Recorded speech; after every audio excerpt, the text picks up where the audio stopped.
Artists, we're all going through the same thing really underneath, the same insecurities, the same needs of wanting to put ourselves out there but being afraid to do it at the same time.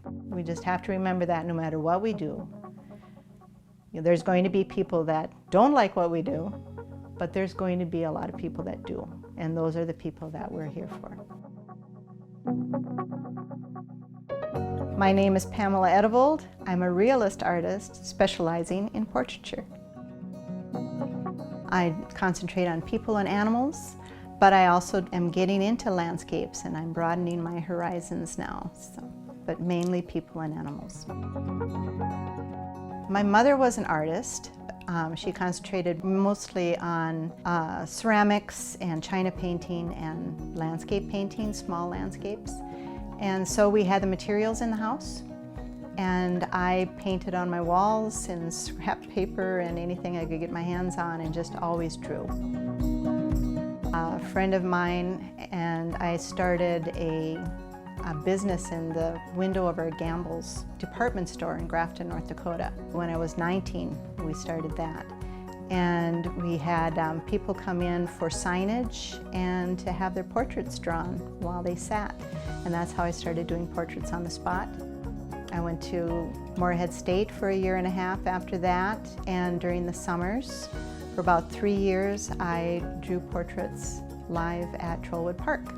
And that's where I really got my training.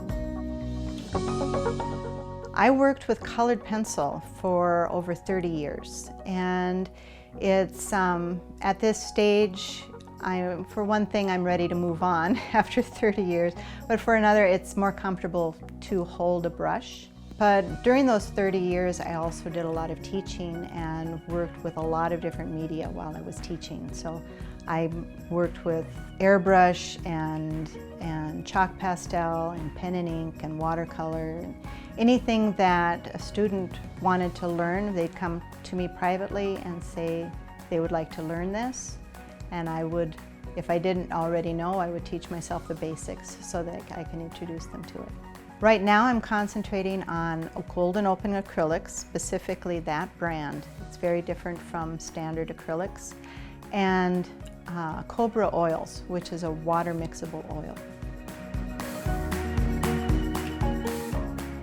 It's kind of full circle now in that I did truly realistic portraits that were getting almost to the point of photorealism, and I'm turning backwards now and trying to get back to my quick sketching and my looser roots. I start out very loose and sketchy, whether I'm drawing or painting. It's very loose to start out with, and then I find the likeness as I go and become more controlled with each layer. You know, thinking about it, my main goal really is to be in a group of my peers, of realist painters. There aren't many around in this area, but I'm learning all the time and I'm growing, and I've found there are realist organizations. And so I've just started joining societies. I've joined the National Oil and Acrylic Society, and I'm getting ready to join the ARC Society and try to get into some of those shows and show my work with other realist painters and just see what I can do. So that's my goal right now, is to grow. It's always to grow. If you feel like you're there already, then there's no reason to keep painting. When I moved here, I was already burned out, and I went right to work, and I never got involved with the arts groups in the area.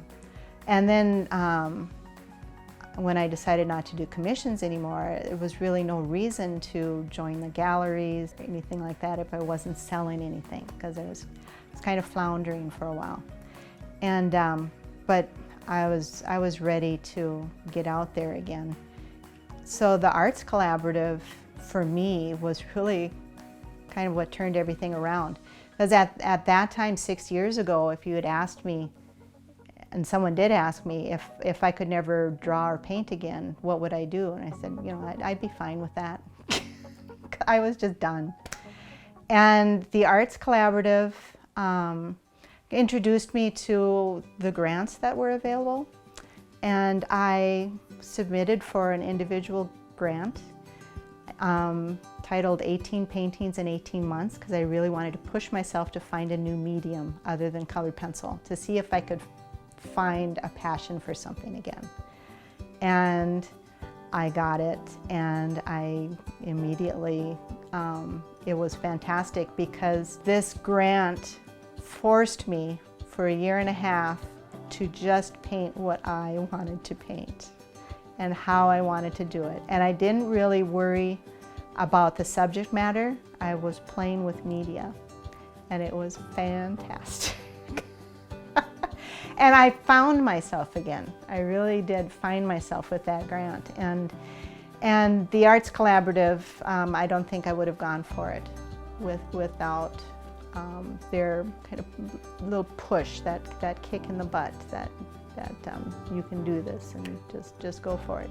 And it's kind of been that way ever since.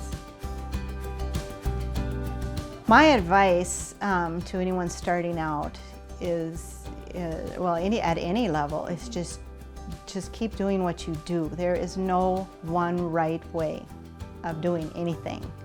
And I've always had a tendency to, whenever I'm learning a new medium, I just kind of jump into it and play with it for a while and see what it can do before I actually read a book on it or find out, why isn't this working? Oh, because I'm doing it wrong. I'd rather find out, and that's how you really find what it is that you like to do and how you do it, so you're not doing it the way you're told to do it. And there is no one style that's better than any other style. And if we all did the same thing, nothing would be special.